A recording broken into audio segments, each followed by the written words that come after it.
Is Christian McCaffrey even the one-on-one anymore?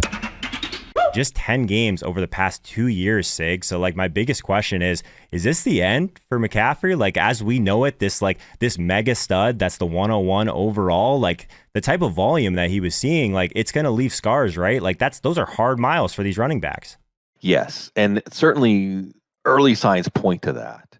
And what concerns me, Joe, is a couple of times now we have had McCaffrey not return during the original expectations of his return to play timeline, right? It happened last year. It happened again this year. This is before the most recent injury. So that tells me that maybe he's healing slower or having trouble recuperating on the expected timeline. And then you just have all of these different injuries to different parts of his body.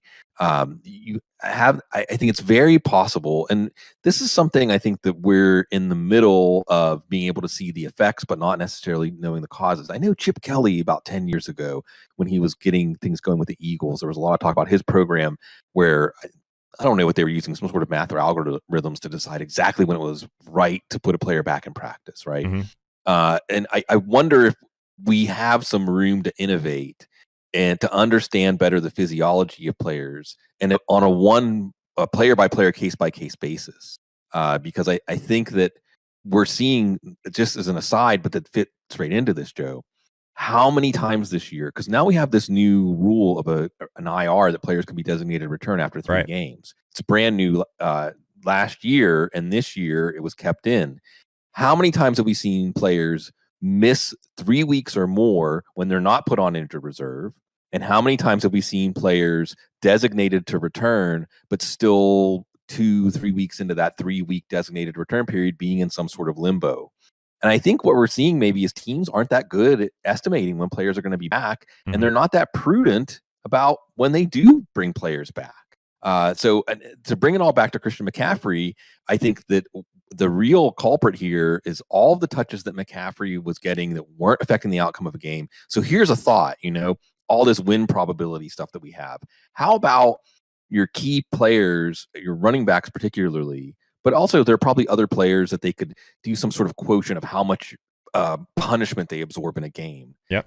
And once the game win probability is past a certain point, get them out. Why run them out there? Yep. That's the first thing I was going to ask you is there even a possibility that maybe this is a little bit overblown, but let's get a better draft pick. Let's protect this asset that we have and get him healthy by next year, right? What's the difference if we're going to run an 80% Christian McCaffrey out there for no reason versus trying to get him right? But I don't know. I think that is a thought, but also I don't know. Do you overdo that at some point too, to where he comes back and he's really just not the same because he's a year older? All of those things, right? I don't know. I can see both sides of it.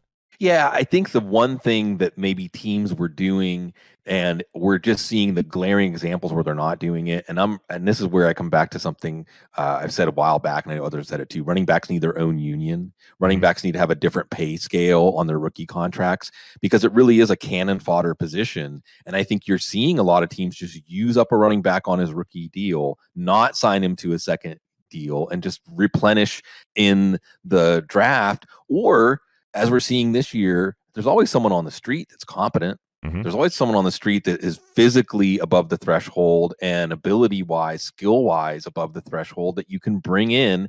And if your running game is a good running game, they can harvest enough value to keep your team on track.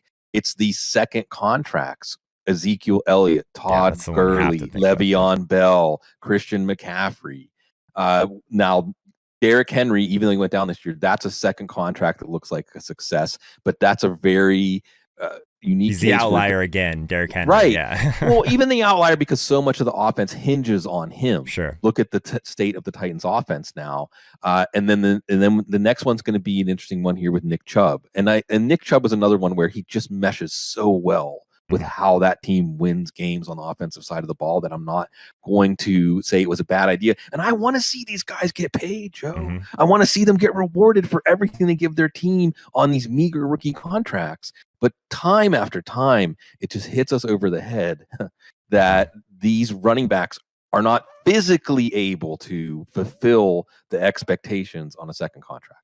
Yeah, I guess it does a lot for just like what's the opportunity cost of taking a running back in the first round when we've seen that the scheme and the guys around the running game is almost a little bit more important at times, because you can find these guys in the second, third round that can kind of give you like that replacement value anyway, and then maybe you back in to one of these elite options like by default because of how good the scheme is. So I can see the argument for that side of it for sure, just because it does seem like a position that you shouldn't be investing a ton of draft capital into, but we see it every single year. CEH, like where would this Kansas City team be if they weren't, I guess, investing a first round pick into a running back who they barely want to play, right? So like that's stuff that I think about, right? These contenders, like why are we even considering wasting a pick on like a very replaceable position?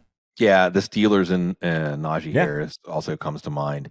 It almost seems like a paradox, Joe, where if a running back performs well enough and in enough bulk under his rookie deal to deserve a big second contract, he's probably used up enough that he's not going to make it to the end of that contract. So I think you're right. Now, as far as the end of the first round, which is a separate issue, do you think you have something where playoff teams feel like, let's just get better? End of the first round, they need or something like that, or just why do players fall out of the top 20? There can be different questions, but sometimes it's just they don't play a position that is valued as much: guard or off-ball linebacker or running back, safety. Sometimes, depending on the kind of safety. But teams, this is like Bill Belichick, and I can't necessarily disagree with Belichick, right? He did take Sony Michel in the first round, but you see what he's done otherwise at running back. And he saw Christian Barmore fall to the early second round this year and said, I'm going to get the best defensive tackle in the draft. Yes, I'm going to trade up and do that because even though it's a lesser value position, or he's not this Quinnen Williams marquee kind of guy, I know that that's more valuable than the second and third tier guys at more scarce positions or more valuable positions that other teams are reaching for. So, I think that there's always going to be a case-by-case way of looking at this, but I do think you're still going to see running backs going off the board a lot. Well, look, what did we hear yesterday about the Bucks? If Tristan Wirfs hadn't fallen to them, they would have taken Jonathan Taylor at 13 or 14. Wow.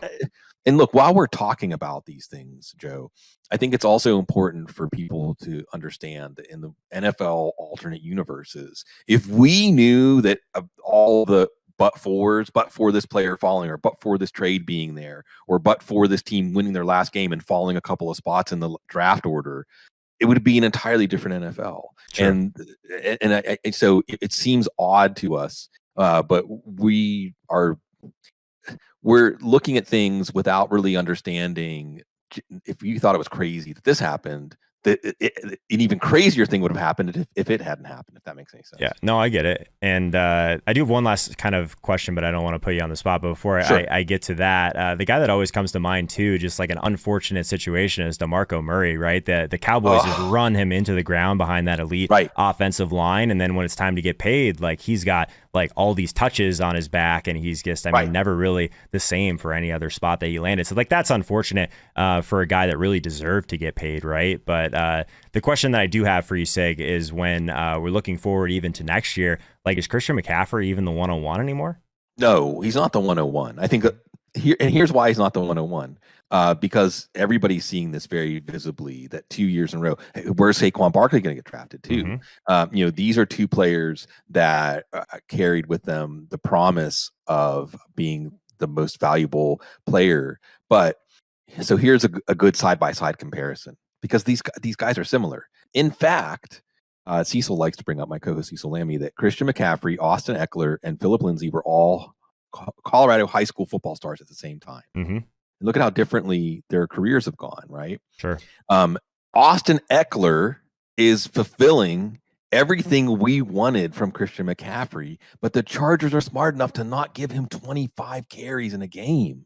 Yeah, at least he's getting the high equity carries now. Like he's getting the goal line stuff, thankfully. Yeah, exactly. Yeah. So my point is that if we were looking at Christian McCaffrey being used the way that Austin Eckler has been used over the last few years, he would still be fulfilling. I mean, Austin Eckler, maybe he'll be the 1-1 next year. And we'll be glad that he's not getting 25 carries. We'll be glad when he's only topping out at 11, 15 carries at most a game, because it means that he's being used in a way that he will last the entire season. Or at least obviously the injury luck is one of those things that's impossible to predict completely, Sure.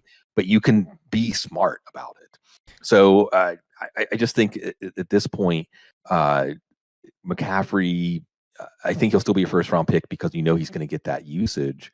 But at the same time, it sure does seem like his physiology is saying no to the things he's asking it to do.